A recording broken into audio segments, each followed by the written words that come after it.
Hello, my name is Shukri Mohamed. I am a Somali American. I was born in Kenya and I was raised by my Somali parents. I'm currently a master's student at Syracusse University, which is in New York State in the USA. My master's program is for 2 years and I'm currently working on my thesis. My thesis, the primary topic of my thesis is on Pan-Africanism and women in politics in Africa, especially in East Africa. And I chose East Africa specifically because of my background, but also because of the work that I did in my undergraduate.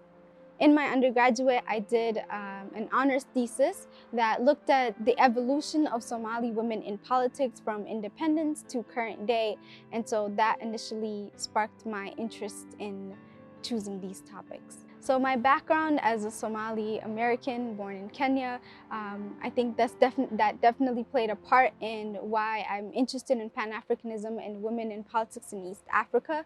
But it also is because of the work that I did in my undergraduate and just overall my interest in seeing more women in politics and, maybe even potentially being a woman in politics myself. I think there is favorable environment. However, I don't think the environment is luscious enough, if I can even use that word, to accommodate women and their potential.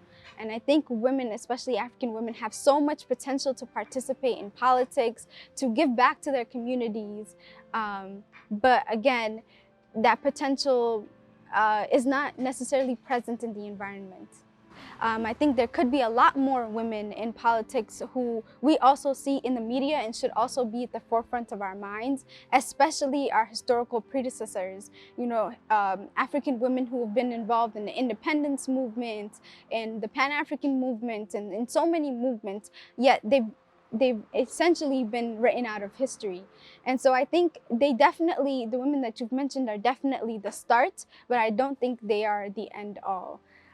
So in that way, I think there could be a bit more behind having visibility for women who have been involved in politics historically and contemporarily, and then also just like encouraging more girls, especially my age, women my age, to take on political offices. Yeah, so I think there's a number of things that could be done differently to encourage more women to get into politics in Africa, especially in East Africa, which is where my research is.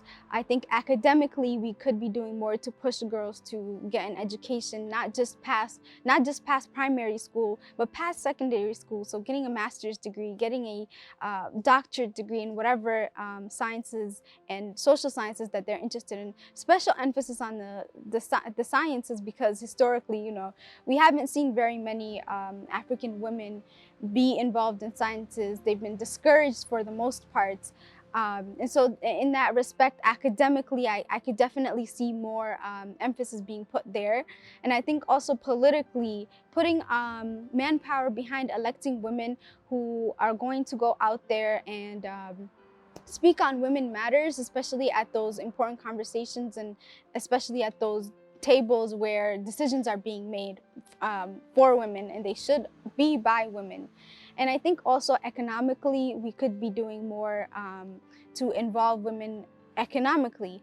One way that could be done is giving more willpower behind market women, who are some of our main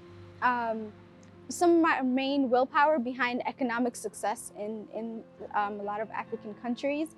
But I also think recognizing the domestic work that women do, which is often disregarded, could also be another avenue of recognizing women and the work that they've been doing, and also pushing them to get into these political offices that we want them in.